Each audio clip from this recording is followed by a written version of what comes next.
Puji Tuhan, salam sejahtera bagi kita semua. Judul firman Tuhan pada hari ini, menjaga kesehatan roh.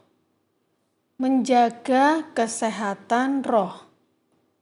Kita baca 1 Timotius 4 ayat 8. Latihan badani terbatas gunanya, tetapi ibadah itu berguna dalam segala hal, karena mengandung janji baik untuk hidup ini maupun untuk hidup yang akan datang.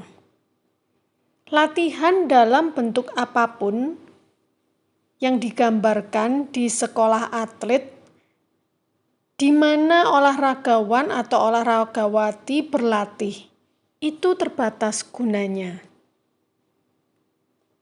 Bukan tidak berguna, tapi manfaatnya hanya untuk waktu yang singkat, kata firman Tuhan.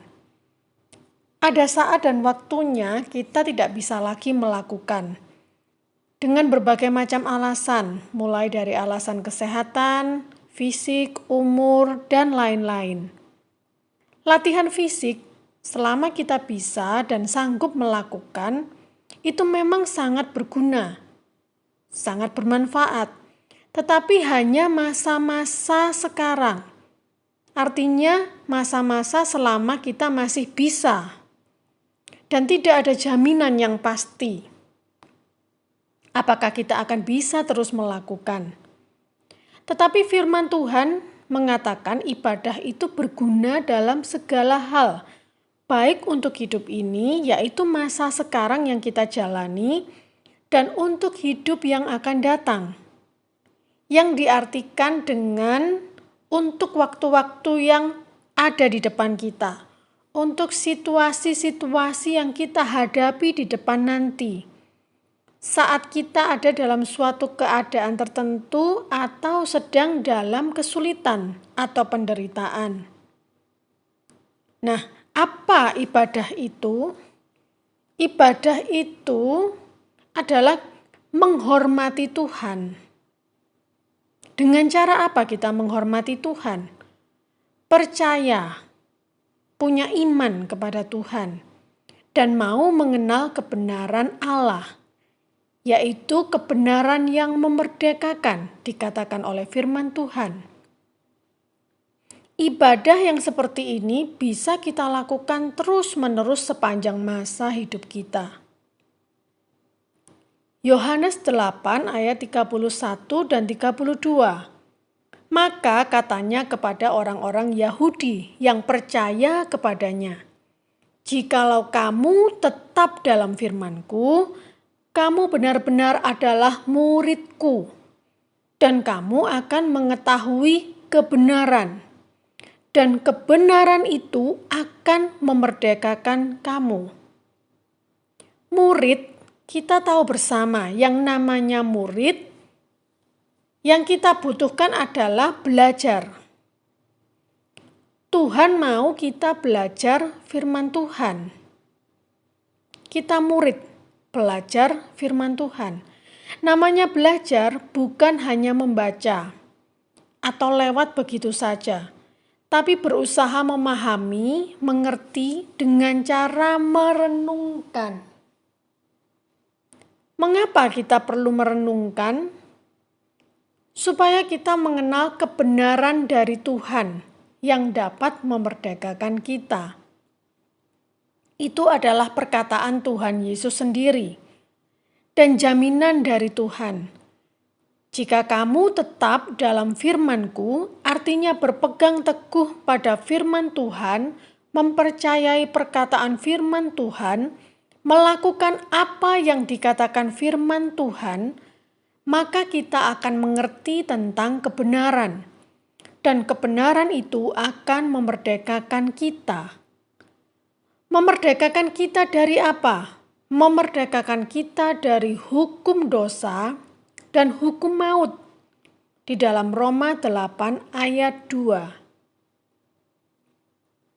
Sehingga iblis tidak bisa lagi menuntut, menghakimi, dan menuduh kita.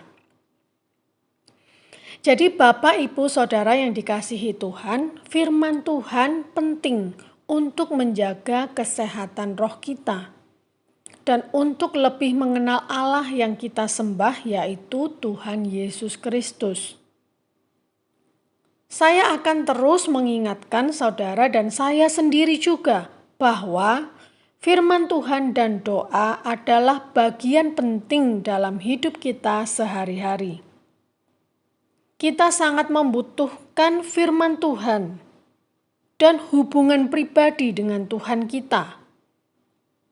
Itu adalah seperti kebutuhan jasmani manusia yang harus terpenuhi setiap hari. Kita butuh makan, butuh minum, butuh vitamin. Dan maaf kata, seperti kita juga butuh buang air besar, buang air kecil setiap hari.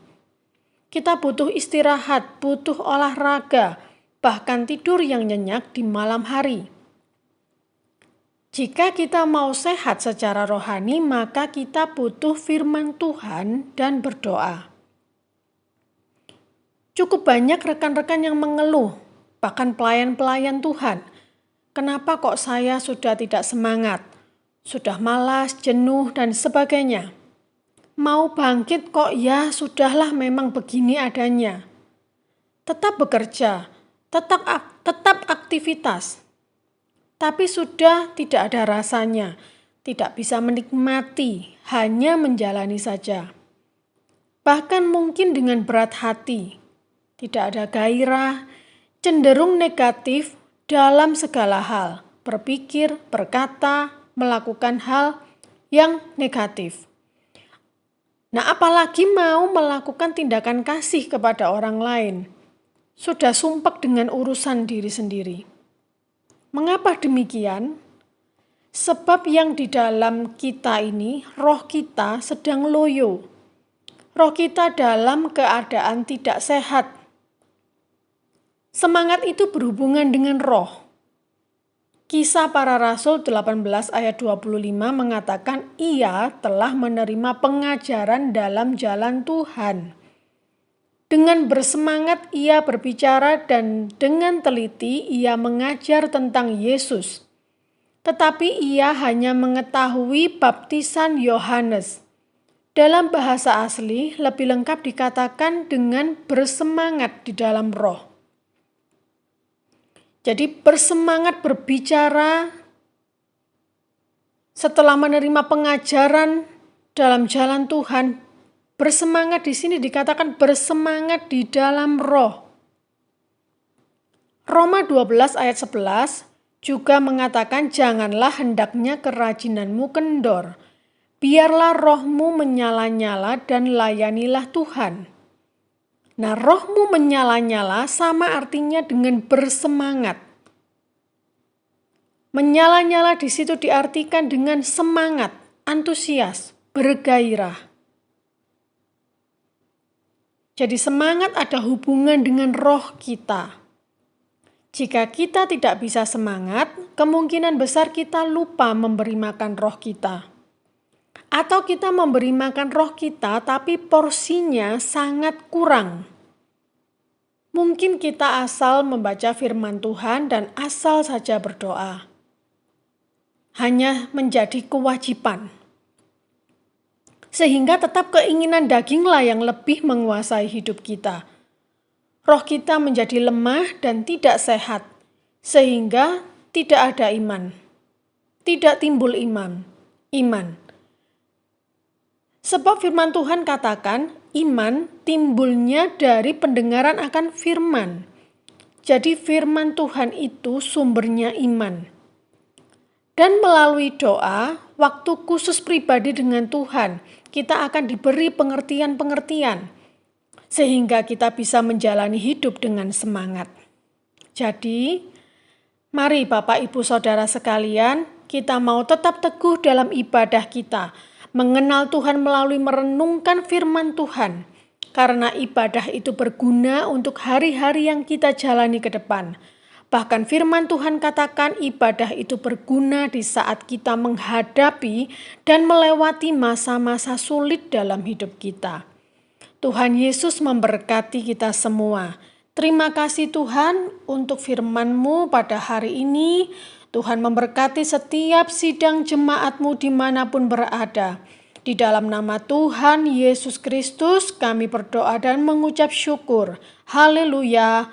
Amin. Aku mengasihi Engkau, Yesus, dengan segenap hatiku. Aku mengasihi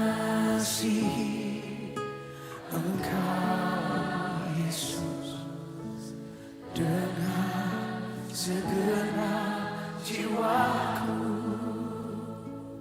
Ku renungkan firman-Mu siang dan malam, ku pegang perintah-Mu dan ku lakukan. Engkau tahu ya Tuhan, tujuan hidupku hanyalah